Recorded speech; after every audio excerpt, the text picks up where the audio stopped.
Adrian, would you please welcome back to the stage for your remarks and, as your last duty, to install the new officers and board members. Thank you. All right, so you're not ready to me yet. Just a couple of things that, of course, I can't pull up right now. So thank you again for the honor of being not only serving on the board of directors, but serving as your board chair. As we close out this last 100 years, this week a lot of you have asked me about what am I going to do next, what will I do with all my free time, and really that created a sense of reflection for me. And in that reflection, it was really more about kind of a theme that I've been feeling today, which is about family. And all right, that was a little harder than it was. All right, so this is my family. My family grew up not just at my aquarium. In fact, a couple of them star in a few of our education videos, but they grew up at all of your zoos and aquariums. So you can see here a smattering of our travels. Anywhere we go, we come to one of your zoos or aquariums, whether I tell you or not. And I will tell you, the biggest disappointment is when they find out we show up just as a regular guest, and they don't get to go behind the scenes, or they don't get to feed a giraffe. But they are your biggest fans. Sometimes they're your biggest critics, but those are the ones they didn't get to feed a giraffe, I think. So with that, it really is that intersection of passion and work, right? Those of us who have to balance being parents and balance the work that we do for our animals in zoos and aquariums. A really fun moment, my oldest daughter, Caitlin there, she, despite having some cognitive abilities, lives her best life with us. And one of her favorite things is to watch all of your zoo and aquarium cameras, watching your animals live. And I had this really special moment that we were at Jacksonville Zoo. And this was right after their cubs were born, and they had that tiger cam up. And that's all she watched. And so here we all were at Jacksonville Zoo, and I got to go up to that exhibit, call and say, ask Caitlin to put on the camera.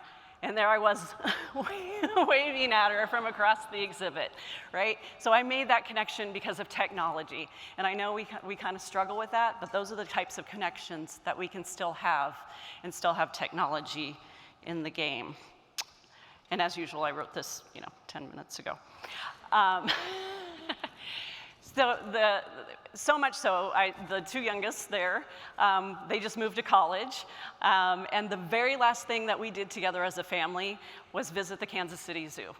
We went and saw that brand new aquarium because, congratulations again. But it was the way that we connect, it's the way we spend our time, and that really has to do with all the good work that you all do. And so thank you all for being a part of my family, because I feel like I'm a part of your family. And as board chair, it was a privilege and an honor to be a part of what we call the Association of Zoos and Aquariums, but what we all think of as our friends, family, and most importantly, the heart that we bring together. So thank you.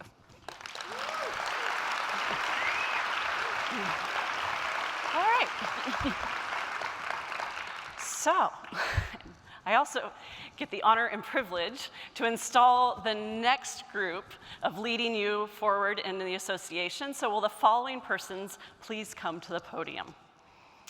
Vice Chair-elect Dwight Scott.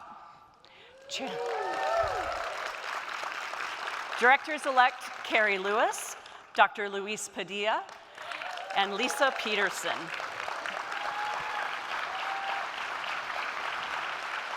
Come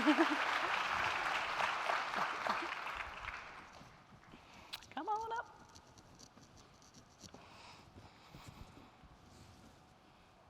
Yep. All right. So Dwight, Carrie, Luis, and Lisa, do you pledge your sincere devotion to carry out the duties of the office to which you have been elected? Excellent. Do you accept this responsibility with a full knowledge of and dedication to the purposes of the Association of Zoos and Aquariums?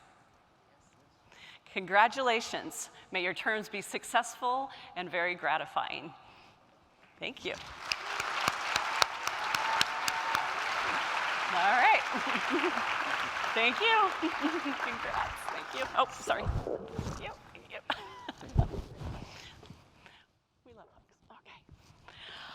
All right. Chair-elect Denise Verret, please come forward.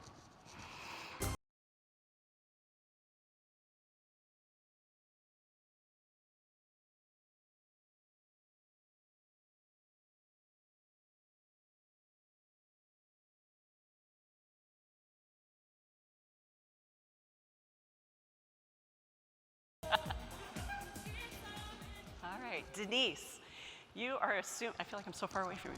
You're assuming an office that placed tremendous responsibility upon you. This is the highest role in the association and carries with it the need for careful decisions and understanding. Chairing the AZA Board of Directors is not necessarily an easy task.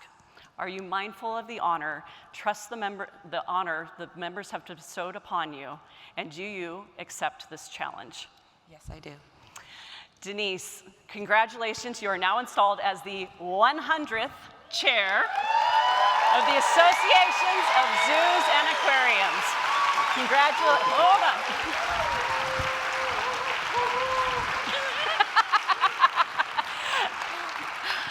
I am so happy that I have a gavel that I may present to you this year, and may you use it more than I did. Thank you, Adrienne. The floor is yours.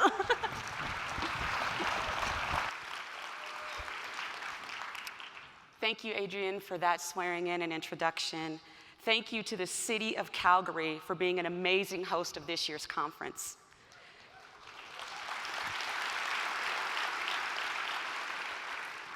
As we celebrate the AZA's 100th anniversary, it is fitting that we do so in the city whose motto is onward, because that's exactly where we're headed.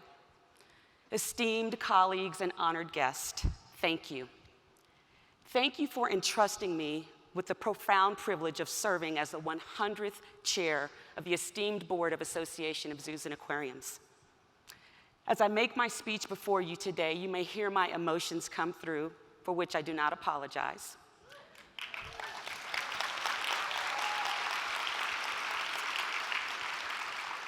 I simply ask for your patience and your grace because my heart is very full.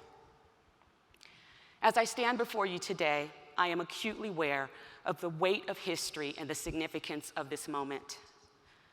Not only am I humbled to lead such a distinguished association, but I'm also deeply proud to be the first Black woman to do so in our history.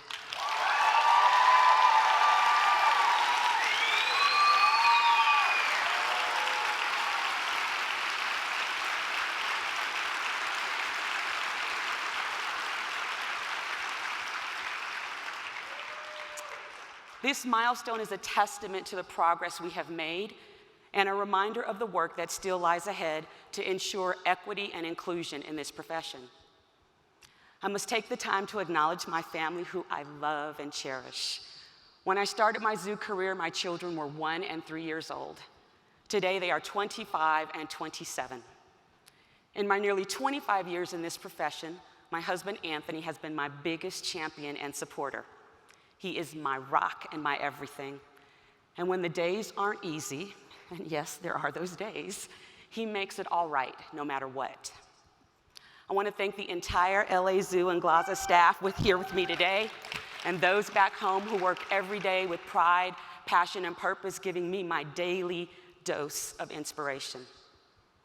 To the AZA staff, thank you for working tirelessly on behalf of the board, the profession, and our collective mission, bringing us together to network and learn from one another. And to all of my colleagues and forever friends who have helped guide me and support me on my professional journey, thank you. As I mentioned forever friends, I must further reflect on Dr. Brian Davis, who we acknowledged earlier this morning in the general session.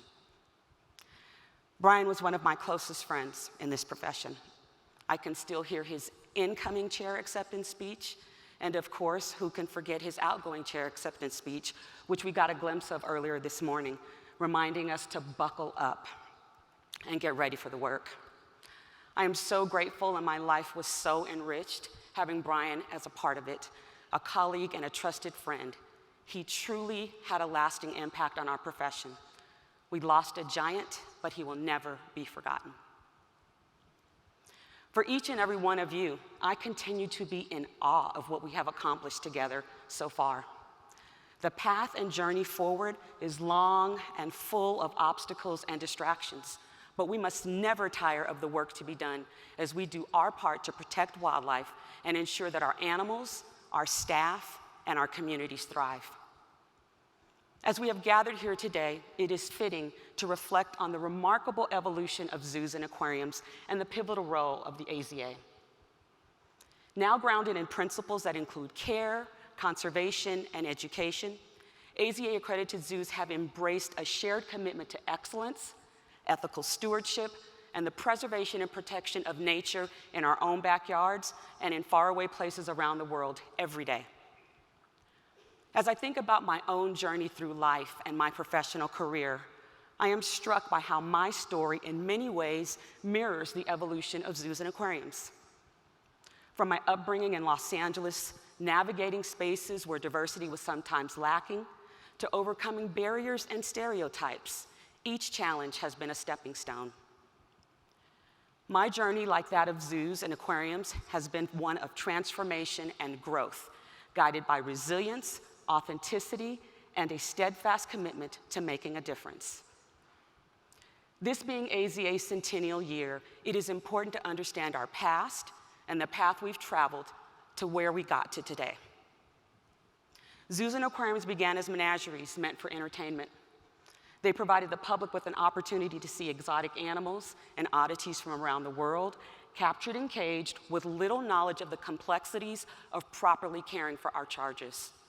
Zoos and aquariums were consumers of nature. Over many decades, our purpose has evolved and our priorities have changed. The mission became focused on being protectors of nature. We became laser focused on ensuring that the animals in our care thrive by advancing animal well-being through the body of research that we have undertaken. This work has been for the betterment of the profession and yielded the AZA strategic framework for the well-being of animals. Our institutions fight emerging diseases like COVID-19, EEHV, and HPAI with groundbreaking treatments and vaccination trials.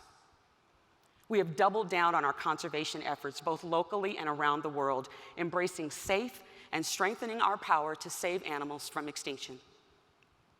We continue to elevate our engagement with the broad and diverse communities we serve with meaningful outcomes.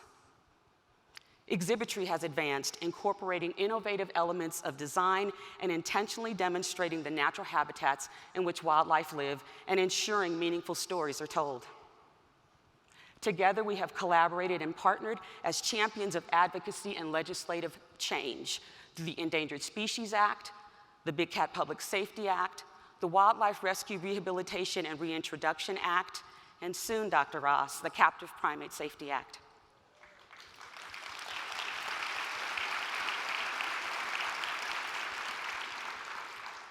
Comparatively, my journey has been one of a personal and professional evolution. Many of us have had champions who've supported us in our careers in some way and helped us to evolve to the professionals we are today. I am no different.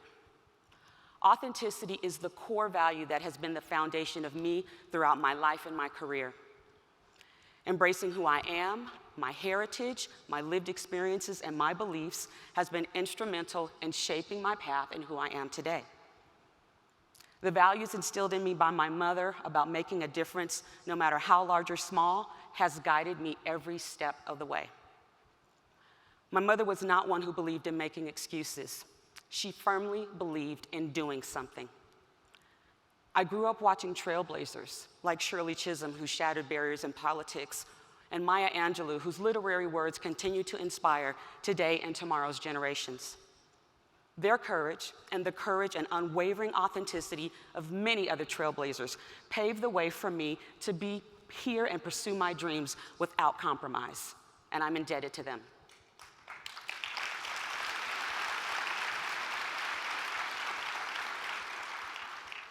The importance of authenticity extends far beyond individual achievement. It is a fundamental element of effective leadership and a thriving organizational culture. As a member of AZA-accredited institutions, we bear the responsibility to lead with integrity, transparency, and a deep commitment to the care and well-being of our people, our animals, and our communities. Our journey is far from over. The future presents new challenges, and we are uniquely positioned to confront them just as we confronted and tackled the obstacles of the past century. By embracing change and pursuing growth, we can be honest with ourselves and remain unapologetically authentic.